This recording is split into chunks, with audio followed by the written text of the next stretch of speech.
ओम शांति। भारत भूमि देवी देवताओं की भूमि है। उस भूमि के अंदर अनेक देवी देवताओं की लोग भक्ति करते हैं। अनेक देवी देवताओं का पूजन अर्चन गायन करते हैं। इसी प्रकार 3 साल के बाद पुरुषोत्तम मास आता है। उस मास में भी लोग स्नान करते हैं, ध्यान करते हैं, व्रत करते हैं, उपवास करते हैं और पुरुषोत्तम भगवान की कथा सुनते हैं और सुनाते हैं। तो आज मैं आप सभी को पुरुषोत्तम मास की कथा सुनाऊंगी। एक नगर में एक ब्राह्मण रहता था। उस ब्राह्मण का नाम धर्मदत्त था। नाम था, वैसा उसका कर्म भी नहीं था और धर्म भी नहीं था। उस ब्राह्मण को नगर में कंजूस ब्राह्मण से सब पहचानते थे। वो ब्राह्मण नगर में जाता था, जो भी दान दक्षिणा मिलती थी वो खाता था और ज्यादा धन मिलता था वो अपने पास इकट्ठा करता था। उस ब्राह्मण को पत्नी थी, 2 बच्चे थे, लेकिन उसको भी वो धन नहीं देता था और ज्यादा धन इकट्ठा होता था तो जमीन में वो गड्ढा करके उसमें रख देता था, क्योंकि वो बहुत लोभ वृत्ति वाला था। पत्नी और बच्चों की संभाल करने के लिए, उसको धन देने के लिए उसके साथ भी वो रिश्ता तोड़ देता है। ऐसे धीरे धीरे करके उसकी लोभ वृत्ति बहुत बढ़ जाती है। तो उसी नगर में एक माली रहता था। वो माली उसका मित्र था।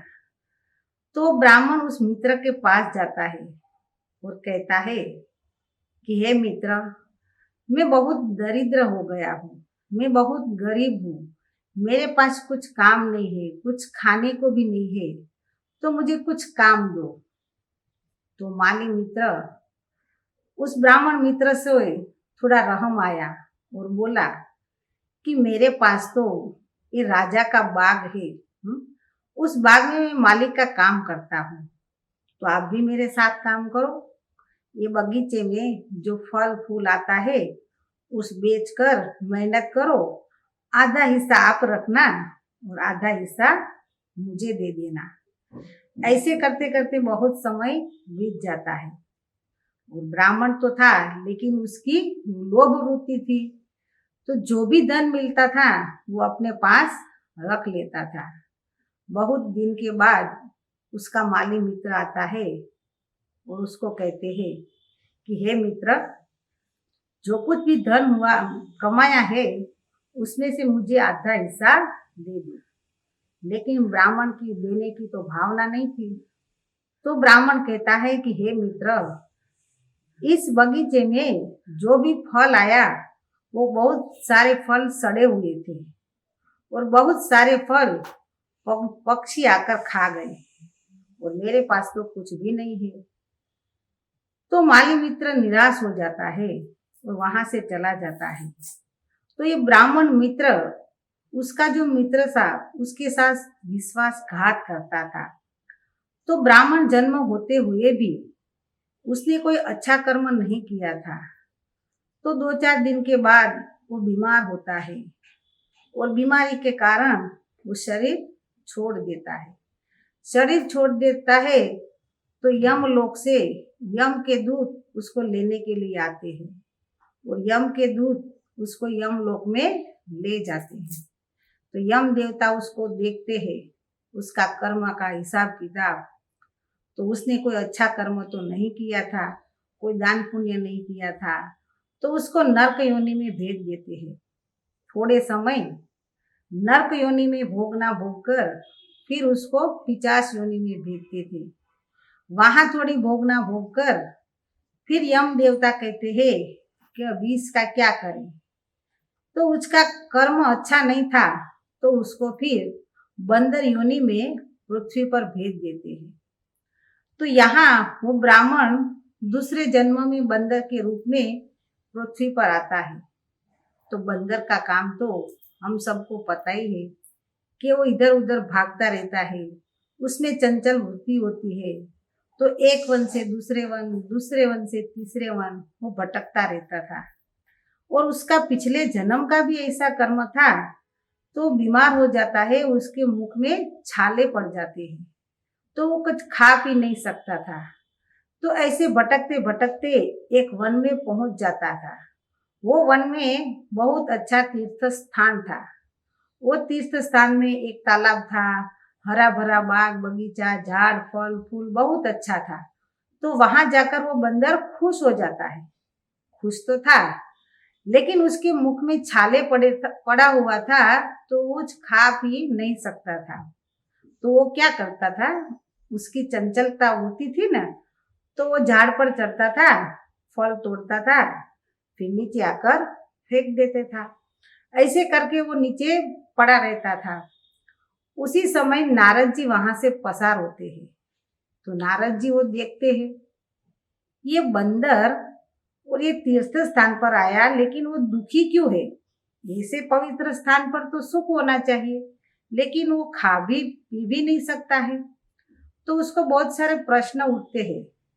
तो नारद जी वैकुंठ में जाते हैं और नारायण से प्रश्न पूछते हैं कि हे नारायण, मैं जब पृथ्वी लोक से पसार हो रहा था, तो मैंने एक तीर्थ स्थान पर, अच्छे स्थान पर एक बंदर को देखा, लेकिन बंदर वहां बहुत दुखी था।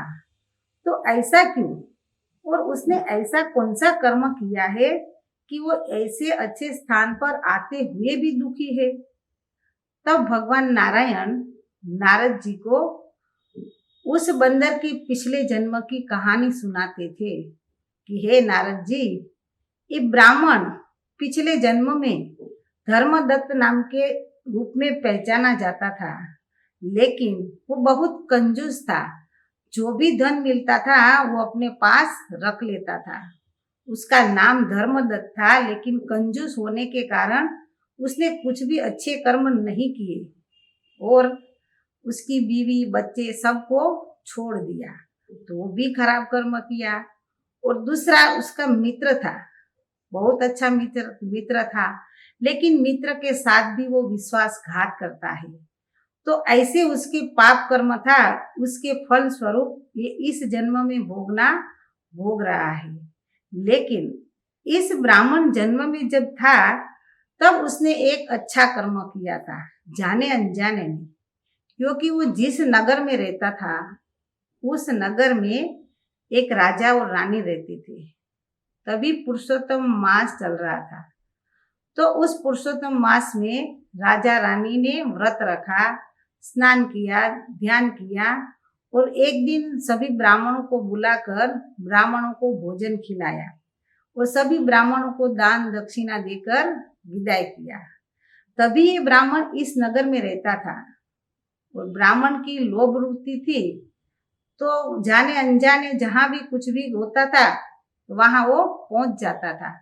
तो ये ब्राह्मण भी राज दरबार में पहुंच गया और वहां जो ब्राह्मणों को खिलाना पिलाना था वहां जाकर वो पहुंच जाता है। तो वो ब्राह्मण को दक्षिणा राजा ने नहीं दिया, जिसको बुलाया था उन सभी को दिया। तो वो ब्राह्मण सोचता है कि सभी को दक्षिणा दिया और मुझे क्यों नहीं दिया, और उसकी तो लोभ वृत्ति थी। तो फिर राजा के पास जाता है और राजा को बोलता है कि हे राजन, आपने सभी ब्राह्मणों को बुलाया, सभी को दान दक्षिणा दिया और मुझे क्यों नहीं दिया? आपने पुरुषोत्तम मास में व्रत किया, उपवास किया, पुरुषोत्तम भगवान को प्रसन्न किया और आपने मुझे ही कुछ नहीं दिया।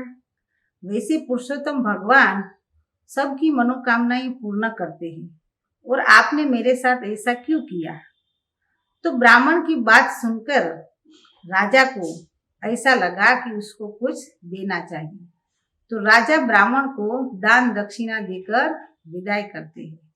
तो यहाँ भगवान नारायण कहते हैं नारद जी को कि हे नारद जी, जाने अनजाने में इसने पिछले जन्म में भगवान पुरुषोत्तम की महिमा की थी। उसके फल स्वरूप ये तीर्थ स्थान पर आया है, लेकिन उसका कर्म ऐसा है, इसीलिए वो ये भोग रहा है। इसी समय यहाँ जो बंदर के रूप में था वो बंदर 3 दिन भूखा रहा, क्योंकि मुख में तो छाले पड़ गए थे, कुछ खा पी नहीं सकता है। उसी समय ही पुरुषोत्तम मास चल रहा था। तो पुरुषोत्तम मास में जाने अनजाने में इसका 3 दिन का उपवास हो जाता है। तो भगवान पुरुषोत्तम उस पर प्रसन्न होते हैं। और वो बीमार था तो एक झाड़ से दूसरे झाड़ चलते चलते वो फिर अपना शरीर छोड़ देता है। तभी स्वर्ग में से देवताएं आकर उसको स्वर्ग में ले जाते हैं पुष्पक विमान में, और उसको इस बंदर देह से मुक्ति दिला के दूसरे जन्म में मनुष्य के रूप में भेज देते थे। तो इस कहानी का, इस कथा का यही सार है कि मनुष्य जो भी कुछ कर्म करता है उसका फल अवश्य भोगना पड़ता है। इस जन्म में अच्छे कर्म करेंगे तो दूसरे जन्म में उसका फल अवश्य अच्छा मिलेगा, और बुरा करेंगे तो बुरा मिलेगा। इसीलिए कर्म का सिद्धांत है, जो करेगा सो पाएगा, जैसा करेगा वैसा पाएगा, और जितना करेगा उतना पाएगा। इसीलिए कहते हैं ना कि दुनिया में मनुष्य कहते हैं कि खाली हाथ आए और खाली हाथ जाना है, लेकिन ऐसे नहीं है। खाली हाथ तो आते हैं, लेकिन जब हम आत्मा शरीर छोड़ के जाती है तो कुछ न कुछ अच्छे बुरे कर्म हम हमारे साथ लेकर जाते हैं। तो अच्छा या बुरा कर्म हमें कैसे करना है, क्या करना है, वो अपने ऊपर आधार है। इसीलिए भी गीता में कहा है ना भगवान श्री कृष्ण ने कि नर ऐसा कर्म करे जो नारायण बने, और नारी ऐसा कर्म करे जो श्री लक्ष्मी बने। तो भगवान आकर हमें श्रेष्ठ कर्म करना सिखलाते हैं। तो कर्म ही हमारे साथ आते हैं, बाकी कुछ भी साथ नहीं आता है। इसीलिए ये पुरुषोत्तम संगम युग चल रहा है। वैसे भी कहते हैं न कि जैसा बीज डालेंगे वैसा फल निकलता है। तो यहाँ भी इस पुरुषोत्तम मास में हम अच्छे कर्म करेंगे, सबको सुख शांति से भरपूर रखेंगे, तो पिछले जन्म का पुण्य कर्म है उसके आधार से ये जन्म तो हमारा अच्छा होता है, लेकिन ये जन्म में भी और अच्छा कर्म करेंगे तो हमें भविष्य में इससे भी अच्छा जन्म मिलेगा और हम सुख शांति से भरपूर हो जाएंगे। तो मैं आपको एक 3 मित्रों की कहानी बताती हूँ। ये 3 मित्र थे। तो 3 मित्र में एक मित्र था जो उसके अंग संग रहता था, और दूसरा मित्र था वो कभी कभी मिलता था, और तीसरा था वो तो कभी साल में 1-2 बार मिलता था। तो तीनों मित्रों में एक बार जो पहला मित्र था उसको कोर्ट में कुछ काम आया, तो वो बोलता है कि तुम मेरे साथ चलोगे। तो जो सदा अंग संग रहने वाला कहता है कि मेरे को टाइम नहीं है, मैं आपके साथ नहीं चलूंगा, आपको जो कुछ चाहिए वो मैं देता हूँ, लेकिन साथ नहीं आऊंगा। फिर दूसरा मित्र है, तो दूसरा मित्र को कहते हैं कि आप मेरे साथ चलेंगे। तो दूसरा मित्र कहता है कि मैं कोर्ट के दरवाजे तक आऊंगा, लेकिन अंदर नहीं आऊंगा। और तीसरा मित्र होता है, उसको पूछते हैं तो कहते हैं कि मैं तुम्हारे साथ आऊंगा। तो साथ आने वाला कौन है? तो पहला मित्र ये है कि जो हम धन दौलत मिलकत गाड़ी बंगला जो भी यहाँ पोस्ट पोजीशन कर्म करते हैं, कमाते हैं, कुछ भी संपत्ति इकट्ठी करते हैं, जब हम शरीर छोड़ते हैं, आत्मा निकल जाती है, तो कुछ भी साथ नहीं आता है। और दूसरा मित्र है वो हमारे सगे संबंधी। सब संबंधी है, सबसे प्यार से चलते हैं, सब कुछ करते हैं, लेकिन जब शरीर छोड़ते हैं तो सब स्मशान तक आते हैं, अग्निदाह देकर वापस चले आते हैं, लेकिन कोई साथ नहीं आते हैं। और तीसरा है वो हमारा, तीसरे मित्र ने कहा नहीं मैं तुम्हारे साथ आऊंगा। वो कौन है? वो है हमारा कर्म। हमें जो श्रेष्ठ कर्म करेंगे तो वही हमारे साथ आएंगे। ऐसे तो कहते हैं ना कि भाई कर्म क्षेत्र भूमि है, कर्म क्षेत्र भूमि पर जैसा कर्म करते हैं वैसा फल मिलता है। तो यहाँ भी हमें भगवान की याद में हर रोज अच्छा कर्म करना है, और अच्छे कर्म के अनुसार हमें अच्छा जीवन जीना है। तो आइए आप सभी भी इस कहानी के आधार से, कर्म तो हम अच्छा करते हैं, भगवान को याद करते हैं, लेकिन विशेष कुछ अच्छा कर्म करने का, और सारे दिन में एक्स्ट्रा कुछ करने का संकल्प लेंगे तो हमारा वर्तमान जीवन तो श्रेष्ठ बनेगा, लेकिन भविष्य में हमारा जीवन उच्च बनेगा। ओम शांति। युगों में पुरुषोत्तम